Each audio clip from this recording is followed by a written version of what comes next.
2 ఏళ్ళు job calendar విడుదల చేసి ఇప్పటికీ న్యాయం జరగక 2 లక్షల ఉద్యోగాలు మొదటి సంవత్సరంలో ఇస్తానని రాహుల్ గాంధీ స్వయంగా చెప్పి ఇవ్వనందుకు నిరసనగా గడ్డం వేణుకుమార్ అనే ఒక తమ్ముడు ఖమ్మం జిల్లా ముదిగొండ మండలం కొత్త లక్ష్మీపురం న్యూ లక్ష్మీపురం గ్రామానికి చెందిన ఒక సోదరుడు ఇంత పెద్ద సూసైడ్ నోట్ రాసి నిన్న ఆత్మహత్యాయత్నానికి పాల్పడ్డాడు. ఇది డిప్యూటీ సీఎం బట్టి విక్రమార్క గారి నియోజకవర్గం. ఆ తమ్ముడు ఎంత స్పష్టంగా రాసినాడంటే ఈ లెటర్లో, జాబ్ క్యాలెండర్ ఇస్తాము అని మేనిఫెస్టోలో చెప్పడంతో నిరుద్యోగులమంతా కాంగ్రెస్ను గెలిపించాము. కానీ గత గవర్నమెంట్లో మిగిలిపోయిన నోటిఫికేషన్లు పూర్తి చేశారే తప్ప 2.5 సంవత్సరాలుగా జాబ్ క్యాలెండర్ ఇవ్వలేదు.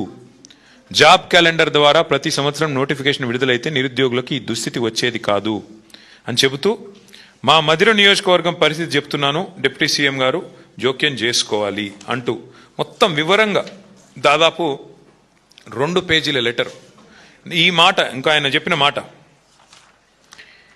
డిప్యూటీ సీఎం బట్టి ఈ సూసైడ్ నోటు డిప్యూటీ సీఎం బట్టి విక్రమార్క గారికి, సీఎం రేవంత్ రెడ్డి గారికి, రాహుల్ గాంధీ గారికి చేరే వరకు షేర్ చేయండి అంటే తన ఆవేదనను వ్యక్తపరుస్తూ ఆ తమ్ముడు మాట్లాడిన మాటలు నిన్న ఆసుపత్రిలో చావు బతుకుల మధ్యన కొట్టుమిట్టాడుతూ ఇప్పుడు స్టేబుల్గా ఉన్నాడని తెలుస్తుంది. సంతోషం. ఏం మాట్లాడాడు కూడా ఒకసారి వినండి మీరు. ఇచ్చిన మేనిఫెస్టో ఏంటో గవర్నమెంట్ కి తెలుసు. చివరికి వచ్చేసరికి ఇప్పట్లో గ్రూప్స్ నోటిఫికేషన్ లేవు. మీరు ఎండిన దానికి తాగండి, అవసరమైతే మాకు సంబంధం లేదు. ఆయన మాట్లాడే ప్రతి మాట కూడా ఎట్లుందంటే వ్యతిరేకమే.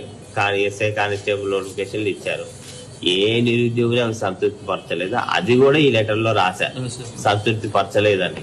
వాళ్ళు వచ్చి ఏం మాట్లాడారు, అన్ని నేను చేసి పెడతా అనేసి వాగ్దానాలు చేసి నమ్మినాం సార్.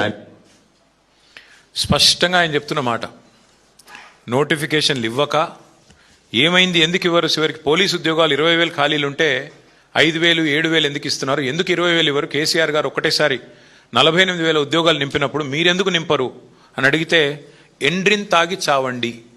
ఇది రాష్ట్ర ముఖ్యమంత్రి గారు యువతకిచ్చే సందేశం.